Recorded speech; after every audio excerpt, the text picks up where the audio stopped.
Hey guys, welcome back to my channel. Rewind that. It's your girl, Miss K. If this is your first time coming across my channel, welcome. Please be sure to subscribe if you like the vibe and hit that notification bell so you know when I upload more videos like this one. Alright guys, today we are going to be going over the latest episode of Snowfall, Season 4, episode number 8 called Betrayal. Alright, let's get into it. So the episode starts off with Teddy walking through the jungle and he comes across a few dead bodies. I'm talking dogs included, okay, or whatever that animal was. Anyway, Teddy hears a noise, so he turns around, and as soon as he does, he gets knocked out. So at first I thought this might have been a dream, but it appears that it wasn't. Next, we have a barbershop scene where we hear them talking about the article that Irene wrote, and everyone knows that Mr. X is Franklin Saint. So in the back of the barbershop, Manboy, Scully, and Khadijah are also talking about the article, but they're still more concerned about who the plug is. Well, actually, it's Manboy who's more concerned about that, right? All right, so of course they figured it out. So now Manboy is plotting to kill Leon and Franklin so he could be the replacement. And before we move on, the fact that Irene actually quoted Alton in the article is really messed up already. You know what I'm saying? Like, how in the world could his family be protected if she's over here dropping names? Like, everybody knows that Alton is Franklin's father. Okay, so it makes no sense at all. Anyway, I love how Scully called Manboy out for being a schemer. You know what I'm saying? He said, the heck with what you talking about. Let's bring up the fact that you cannot be trusted, okay, with just scheming, conniving behind. You know, Manboy is over here talking about being set for life, but Scully and Khadijah got other things on their mind, especially Khadijah. Next, Franklin's crew are also talking about the article, and of course, they're worried about what's going to happen. Jerome was the most vocal as he calls Alton a snitch and blames Franklin. All right, so Franklin apologizes and asks his uncle if he needs to apologize again, and Jerome says, yeah, I want you to get on your knees and apologize for all the things you put us through. So Franklin is looking at his uncle like, wow, I can't believe you just said that. Anyway, long story short, Franklin lets them know that nothing is going to happen to them because it's his father's name that is mentioned in the article.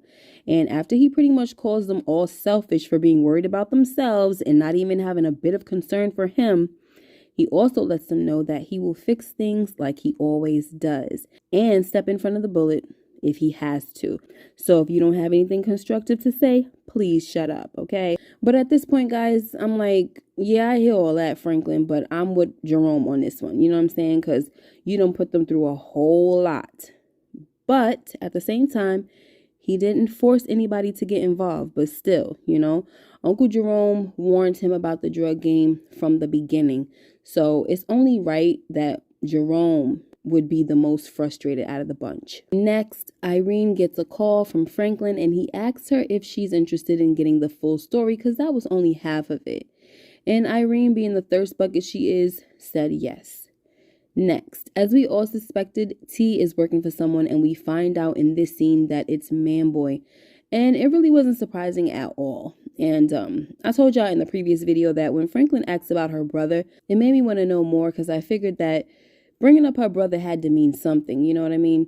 And it does. We see here that Manboy is using T's brother's life as a bargaining chip. Get me Franklin Saint's plug and I'll let your brother live, you know? But T is tired of all of this because she's getting scared and she knows that Franklin will eventually find out because he's smart. But Drew let her know that it's not Franklin you need to be worried about, honey. And if I don't have a plug by the end of this week, then you and your brother are dead. So before I move on, shout out to one of my subscribers, Just A. I think it's Just A or Justa. I'm not sure, but shout out to you, girl. I think she was the one who mentioned in the comments a while back during one of the first episodes that she thinks T is actually working for Manboy. I think it was her. So let me know, girl, if it was you, because I really think it was, but good catch, okay? Next, we're back in the jungle with Teddy, and we see the ramifications of not getting his gun shipment on time, okay? A woman who is the sole survivor tells Teddy that he was too late, and this is all his fault. So everything is like, oh, it's your fault, all right? We see that Teddy got his own situation where people are blaming him, and back in America, we got Franklin with his problems, and everybody's blaming him, okay? Everybody got to put the blame on somebody, all right? Next, Irene meets up with Franklin, and he basically tells her that she's in over her head. He lets her know that if her story is true, there's nothing the CIA won't do to kill that story. And he brought up the same point that I presented last week, right? Which was if the CIA could make Franklin's murder charge disappear off record, then of course they can get rid of this story. But Franklin also tells Irene that it's not just herself she needs to worry about, because maybe she doesn't mind being a martyr, but this will also affect Henry and Jane. And we know that he's talking about Irene's ex-husband and daughter. But you know what, guys? This is the second warning that Irene received in this episode, okay? Earlier, her boss or chief editor or whatever he is, right? He told her that things are as good as it gets right now, because once the White House and the Pentagon get involved, they're going to come at her with everything they got. But we could also take Franklin's warning as her third warning, because her husband tried to warn her in last week's episode as well. He tried to tell her, look, going after the CIA, it's not a good move, okay? So yeah, we're going to say 3, all right? She got the warning from her husband. Then she got the warning from her chief editor about the Pentagon and the White House coming after her. It's going to be a done deal. And then we hear Franklin tell her, you're in over your head, girl. It's not going to work out, all right? Next, Alton goes to Cissy and tells her that he has top-notch getting them passports, okay? He tells her that he understands that the way he went about doing things probably wasn't the best way, but they both know he made the right decision. He tells Cissy that they can start a new life in Havana with no drugs and no violence. Just them two focusing on the second half of their lives, and Franklin will have to just make his own decisions, you know. It's our time now, he tells her, okay? And speaking of decisions, this is a tough one for Cissy because, you know, she doesn't want to leave her son, but she got to do something, okay? Next, Jerome tells Louis that they need to go to Fatback's funeral to pay their respects, but Louis tells him this is not a good idea since they have a bounty on their heads, and Scully will be expecting them to be there. And Louis is right this time, you know, she is right a lot of the time, okay? But Jerome doesn't force her, but he does let her know that he pretty much blames her and Franklin for all the mess they've been in, and he's going to the funeral to pay his respects because the boys in the projects are the only ones he can trust nowadays.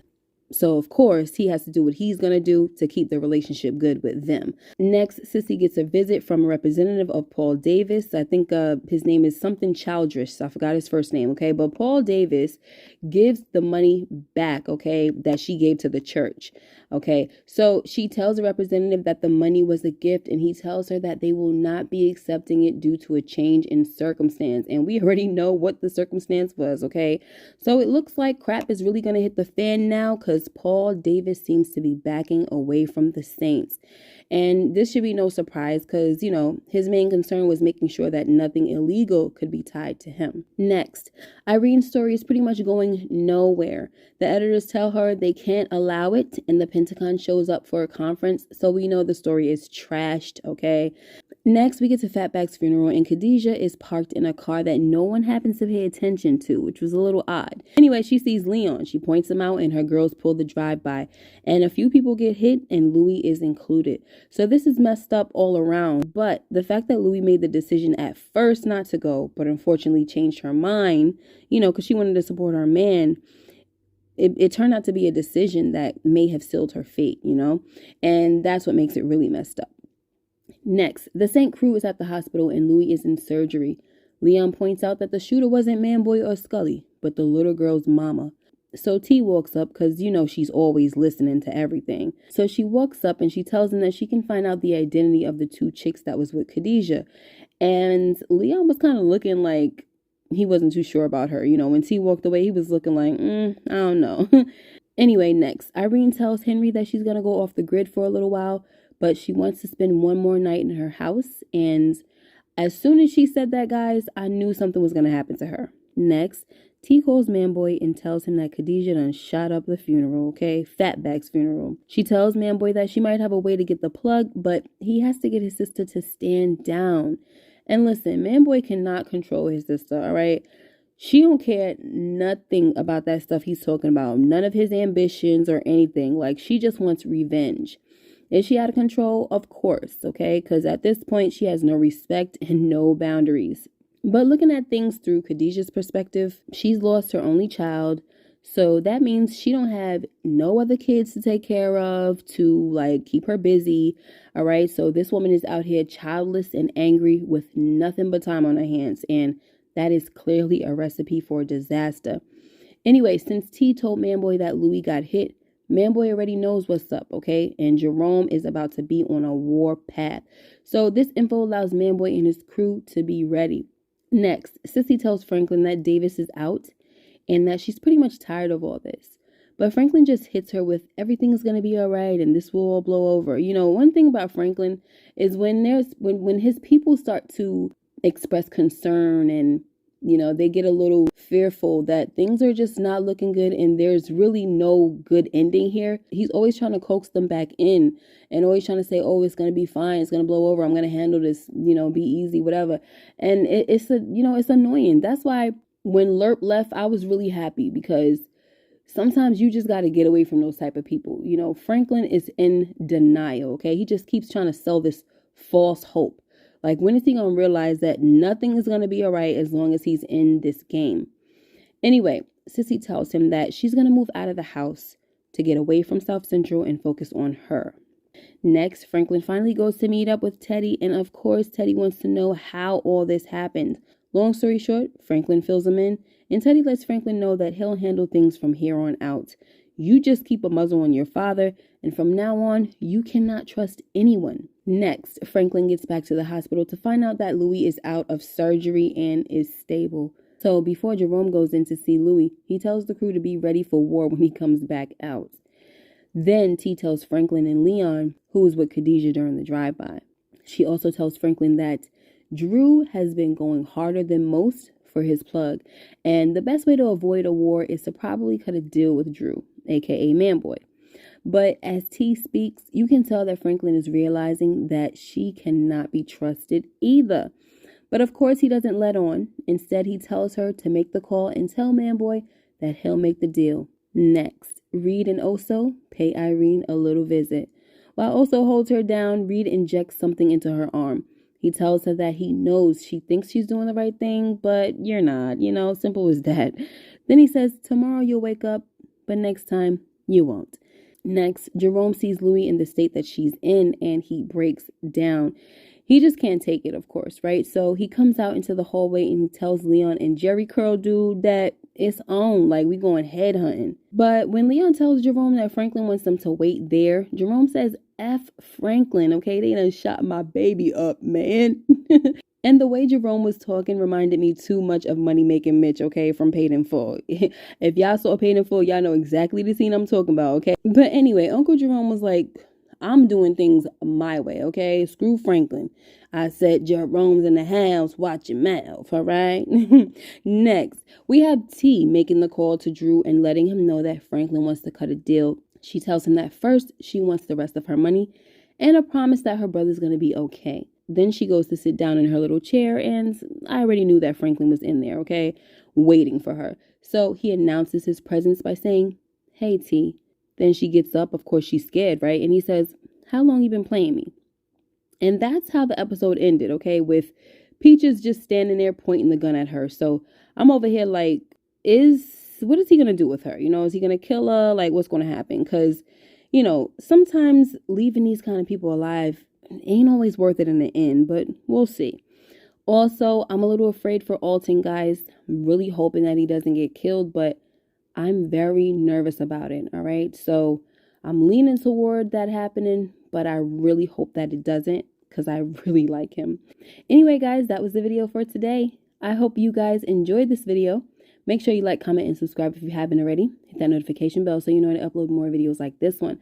I look forward to hearing what you guys thought of this episode, and I will see you in the next video. Take care and be blessed. Bye-bye.